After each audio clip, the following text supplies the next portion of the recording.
A'udzubillahi minasyaitonirrajim. Bismillahirrahmanirrahim. Assalamualaikum warahmatullahi wabarakatuh. Apa kabarnya anak-anak? Apa kabarnya sobat hebat Matsa Surba? Semoga kita semua selalu dalam lindungan Allah Subhanahu wa taala dan kita semua dalam keadaan sehat walafiat tanpa kekurangan apapun. Amin. Baik anak-anak, ketemu lagi dengan Pak Ganu di materi video pembelajaran Penjasorkes, Pendidikan Jasmani, Olahraga dan Kesehatan, tentunya di kanal YouTube MTS Surya Buana Malang. Pada kesempatan kali ini, Pak Ganu akan memberikan materi mengenai perkembangan tubuh remaja. Kalau kemarin Pak Ganu memberikan materi mengenai pencegahan pergaulan bebas, nanti Pak Ganu akan lanjutkan lagi. Namun untuk kali ini kita akan belajar mengenai perkembangan tubuh remaja terlebih dahulu. Nah, sebelum kita memulai pembelajaran yang akan Pak Ganu sampaikan nanti, marilah kita membaca ikrar terlebih dahulu. A'udzubillahi minasyaitonirrajim. Bismillahirrahmanirrahim. Raditu billahi rabbah wa bil islami dinna wa bi Muhammadin nabiyya wa rasulah. Rabbi zidni ilma warzuqni fahma waj'alni min ibadikas sholihin. Amin. Baik anak-anak, semoga kalian semua menyimak video materi pembelajaran yang akan Pak Ganu sampaikan pada hari ini. Langsung saja kita mulai ya. Nah, oke. Yang pertama ada perkembangan jasmani. Ini kan topiknya perkembangan tubuh remaja. Jadi yang Pak Ganu bahas tetap berhubungan dengan pendidikan jasmani dan kesehatan, yaitu perkembangan jasmani kita.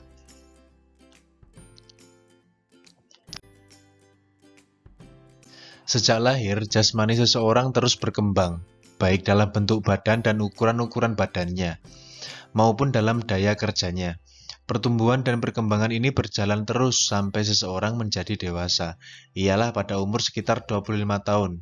Sebab perkembangan jiwa atau kecerdasan seseorang mungkin masih dapat berlangsung terus sesuai dengan kemampuan masing-masing.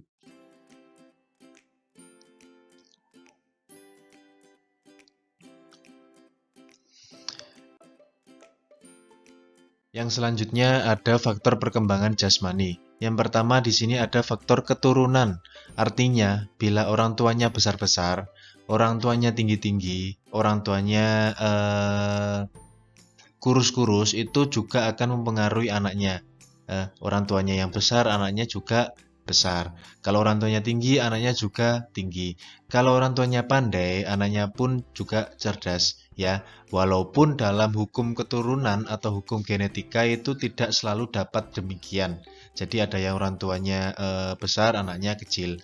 Ada orang tuanya yang tinggi, anaknya kurang tinggi. Ada yang orang tuanya pandai, anaknya kurang pandai. Seperti itu ya.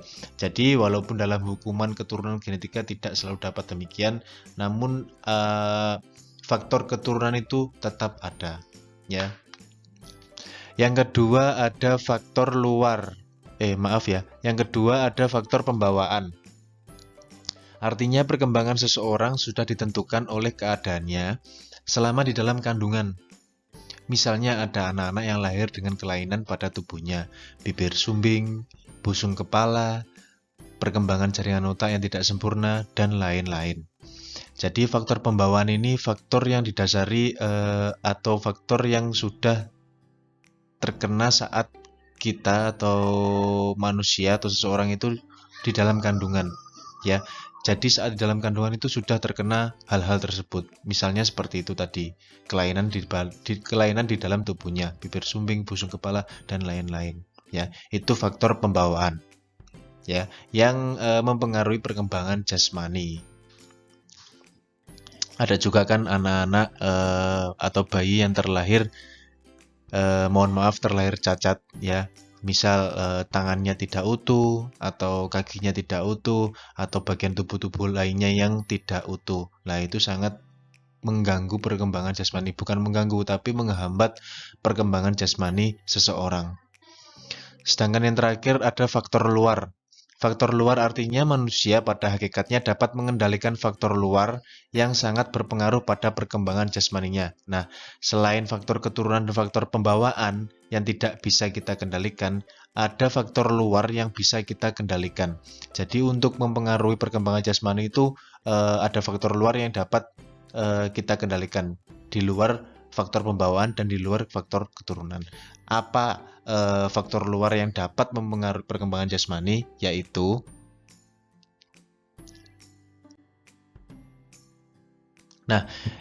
ini ada beberapa poin faktor luar tadi. Yang pertama ada keadaan gizi, kualitas gizi manusia sejak di dalam kandungan. Dan pada masa-masa pertumbuhan selanjutnya mempunyai pengaruh yang sangat besar terhadap perkembangan jasmani dan kecerdasan. Para ahli berpendapat bahwa kekurangan protein atau zat putih telur pada waktu anak-anak dapat mempengaruhi pertumbuhan kecerdasan. Jadi keadaan gizi, kualitas gizi yang kita konsumsi itu juga akan mempengaruhi perkembangan jasmani kita. Bahkan itu sejak di dalam kandungan. Jadi apa yang ibu kita kandung, apa yang ibu kita konsumsi, gizinya itu apa saja itu mempengaruhi bayinya, ya. Bayi di janinnya, yaitu kita sendiri. Pada masa-masa pertumbuhan itu selanjutnya akan mempunyai pengaruh yang sangat besar terhadap perkembangan jasmani dan kecerdasan. Nah, tergantung gizinya tadi kan. Kalau gizinya bagus, perkembangan jasmani dan kecerdasan seseorang itu juga insya Allah akan bagus. Karena para ahli kan sudah berpendapat bahwa kekurangan protein atau zat putih telur pada waktu anak-anak sejak kecil itu dapat mempengaruhi pertumbuhan kecerdasan.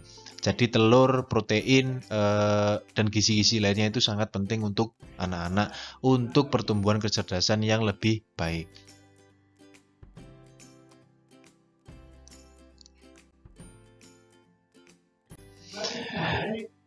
Yang kedua atau yang B yaitu gangguan kesehatan.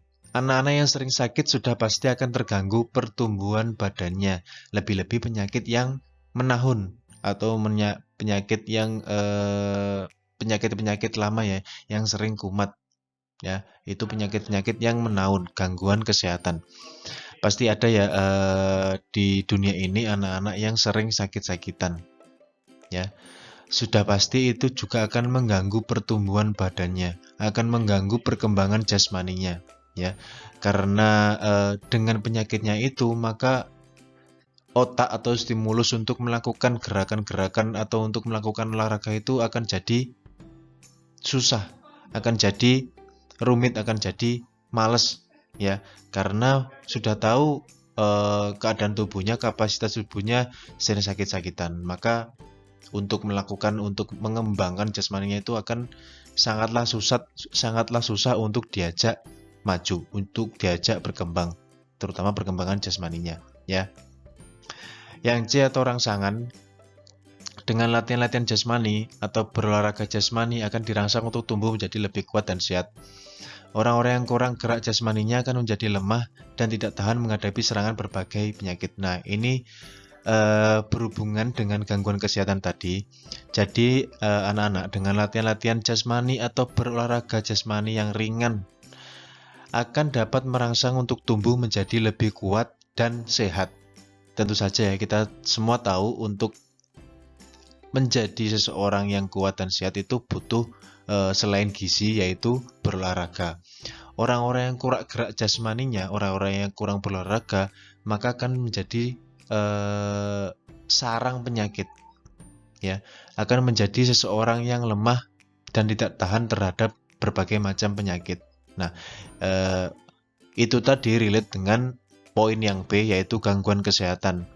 Kalau kalian sudah tahu kapasitas tubuh kalian sudah tahu bahwa kalian itu sering sakit-sakitan, maka jangan malas untuk berolahraga ya. Jangan malas untuk gerak jasmaninya ya. Justru karena kalian sakit itu, kalian harus sering-sering berolahraga dan sering-sering mengonsumsi gizi yang lebih bagus lagi, yang lebih banyak lagi ya.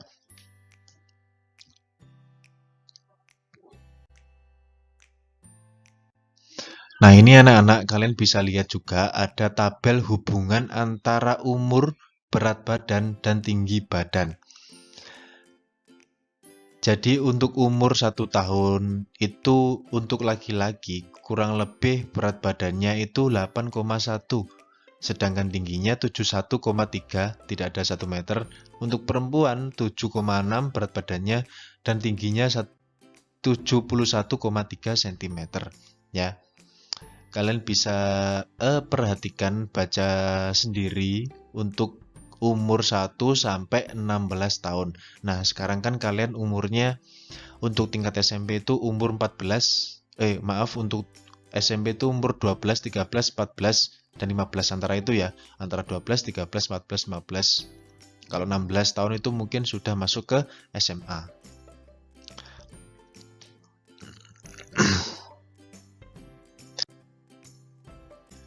Nah, tadi kan ada perkembangan jasmani ya anak-anak. Sekarang yang B ini untuk materi selanjutnya atau materi minggu depan yang akan Pak Ganu sampaikan ya, tidak sekarang, tapi untuk minggu depan.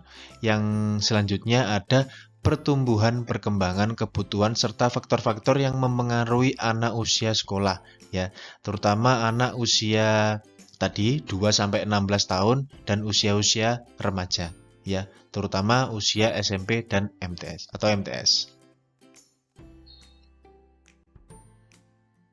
Nah, mungkin itu anak-anak yang dapat Pak Ganu sampaikan mengenai perkembangan tubuh remaja. Tadi ada perkembangan jasmani ya, dan yang B tadi ada pertumbuhan, ada perkembangan jasmani, dan ada faktor-faktor yang akan mempengaruhi anak usia 2 sampai 16 tahun yang akan kita bahas minggu depan ya. Untuk pertemuan kali ini tidak ada tugas terlebih dahulu. Mungkin untuk minggu depan Pak Ganu akan memberikan tugas mengenai perkembangan tubuh remaja ya. Kalian persiapkan, kalian konsentrasi, kalian benar-benar disiplin dan benar-benar rajin mengenai tugas ya. Terima kasih atas segala perhatian, partisipasi dan apresiasinya. Kurang lebihnya Pak Ganu mohon maaf. Billahi taufik wal hidayah. Wassalamualaikum warahmatullahi wabarakatuh.